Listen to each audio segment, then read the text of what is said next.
Alright, we are working on the Mazda 3, and we are going to take care of this oil leak coming from the valve cover. So I've done a valve cover once before on a Mazda 3, so let's just do it all over again. So this cover just clips into place, so we just gently lift up. Here we go. And Ford decided to put all this stuff under there to kind of quiet the engine down. It always makes a mess. I just gave it a quick vacuum to get all the loose stuff off.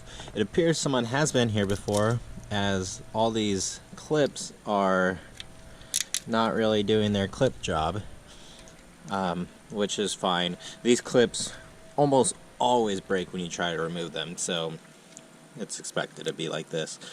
So we got this. We got to unplug the, I think these are the coils. I don't know. It's been a while since I worked on fuel injection, funny enough. But yeah, let's get that out. Interesting, the cylinder 1 coil was very loose. That bolt was actually, I guess, stripped on the inside. It's not like biting into this plastic valve cover.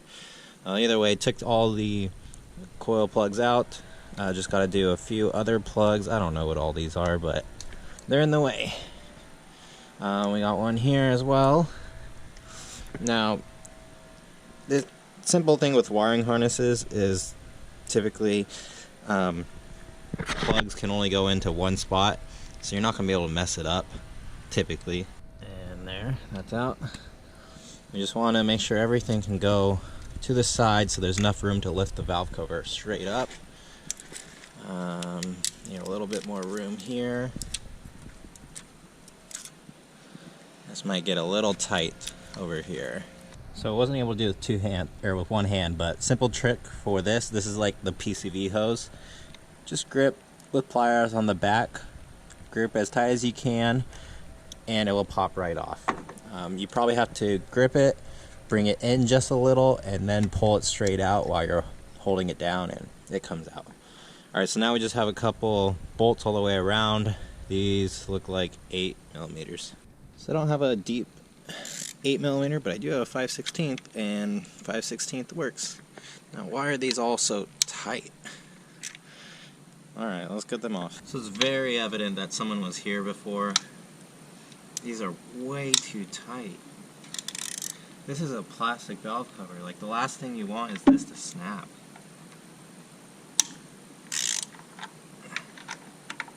Already got that one.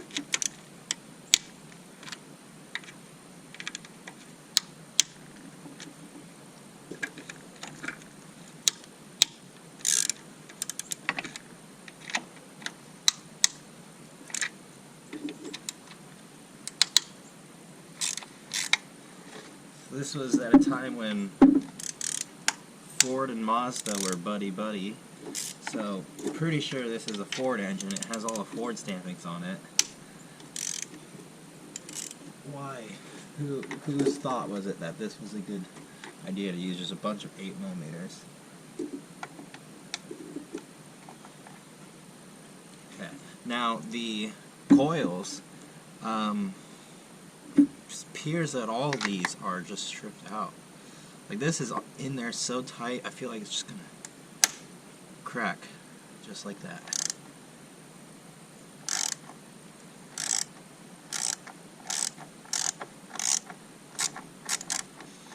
Probably heard that. That was not a good crack.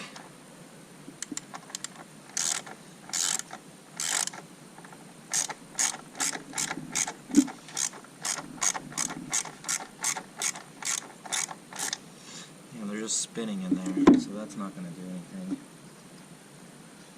Okay, it looks like I have to pull the valve cover with the coils in. They should come out, because the coils just bolt into the valve cover and not the head. Alright, let's see if it pulls out with the coil still in it. I'm going to remove the dipstick. Probably need that out of there. And then it might be a fight.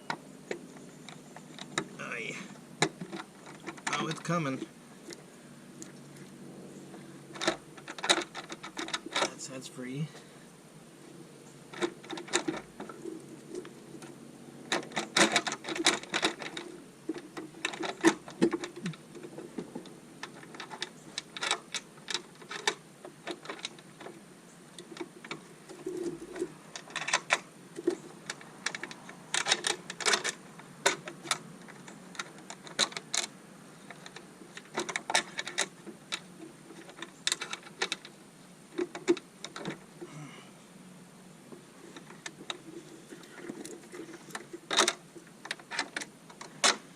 So now we're just finding the RTV that is glued in on the corners here.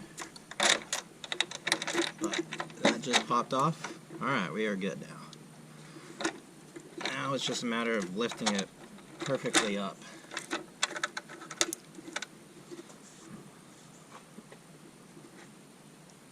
Oh, well, no wonder this leaked oil.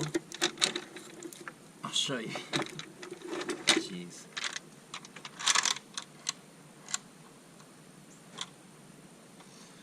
Yeah, they smeared RTV over the entire surface, and it wasn't like a thin smear. There's globs, and yeah, that's not good. So I've only been working on cars for a few years now. I think we're coming up on 3 or 4, basically whenever this YouTube channel started. But anyways, I've been around enough to know that if the engine's leaking oil, it's probably leaking oil at a spot that someone replaced something or tried to reseal it. In this case, the valve cover gasket. If they would have just left it alone, if they could have just left it alone, it probably wouldn't have been leaking. But they probably had to do something, maybe the chain or tensioner or something, and now it's leaking. It's just the way it goes in the world of cars. Here is coil number 1. It is like really, I hope it didn't like break in half, but I think we're good. We had the other spark plug still on there with, you can see the oil surrounding the spark plug, so the seal right here wasn't good. You can just see the globs of this gray RTV everywhere. It's just, that's not going to seal when you have a rubber gasket on top of that. Yeah, those two just don't work. It's either dry or all RTV. You can't mix and match. And then typically you're only supposed to put RTV on the sides here, both corners where the timing cover meets the head. Well, I'm gonna have fun using a razor blade to scrape all this off. And I managed to get this part of the coil off, and inside of here, if you can see, it is very dry. So it actually sealed on number 1, but all the other 2s did not. One thing I think Ford actually did right with this engine was the gasket design. So it has all these grooves into it, and it just fits in a slot. So it goes together very intuitively, and it makes for a good seal, at least in my opinion it does. And this doesn't have the need for the RTV. You know, you just get a good seal, put it in properly, and it should seal. Our new seal is in this valve cover. I didn't show it before, but the old seal was just worn flat, and it has to be above the lip in the valve cover in order to make a seal, because when you tighten the valve cover down, it will press down and then be a little bit flush, a little bit over. That makes the seal. So yeah, the old one was just worn down. Just happens with age, and when you throw a ton of RTV on it, it doesn't help either, especially when the seal's not in good health. Let's throw this on. You need to put some RTV where the timing cover meets the head.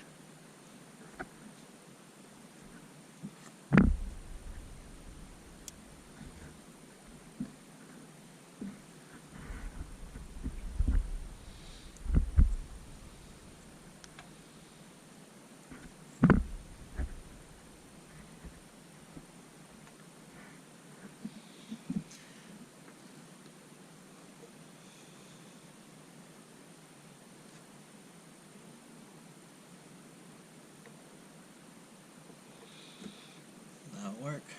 Now we take the valve cover and just throw it right on. Remember which side goes where.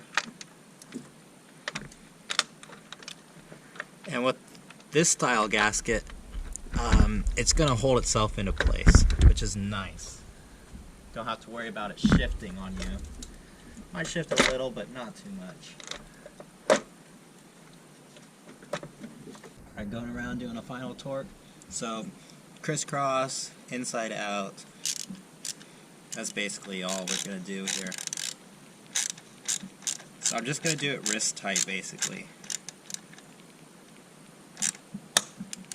Oh, too tight.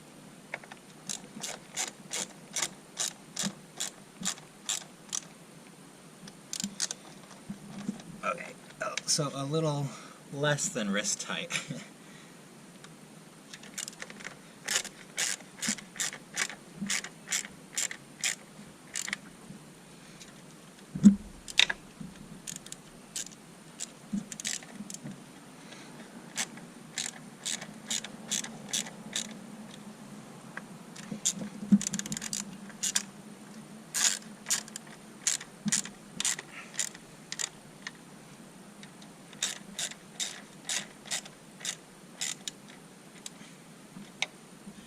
Alright, one final quick pass just to double check everything.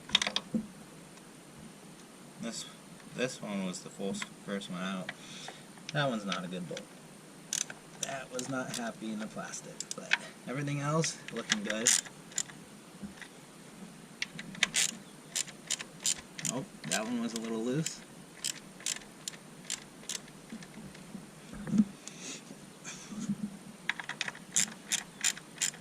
Yeah, so good thing I'm doing another pass, finding a couple that were a little loose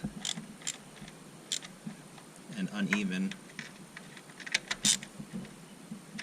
Alright.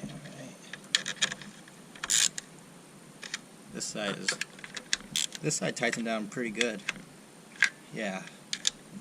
Yep.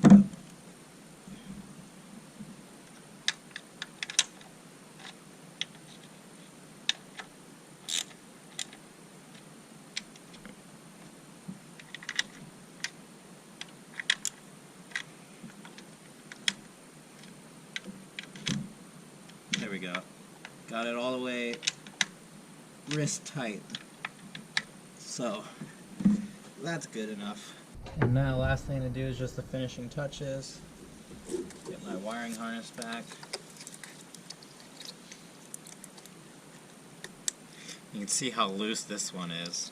I mean, it's not going to go anywhere once all the wiring's plugged in. And once we have the top cover on, it's really not going anywhere. So it's going to be enough to fire. We won't have a misfire. Maybe if this was like a high performance situation, that could cause a problem, but not what we're dealing with.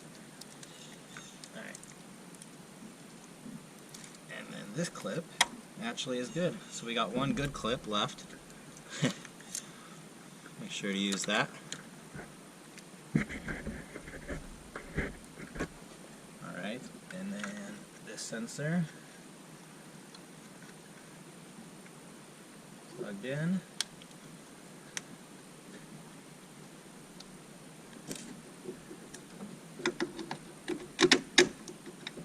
And the PCV hose right here.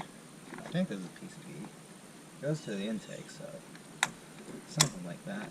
That clicks in, and then it's the easy disconnect, so it's not going anywhere. Alright, we're all good. Just gotta put the cover on now. And that was a valve cover gasket on this 2007 Mazda 3 with the 2.3 liter inline 4 engine. So thank you for watching, and I'll see you in the next one.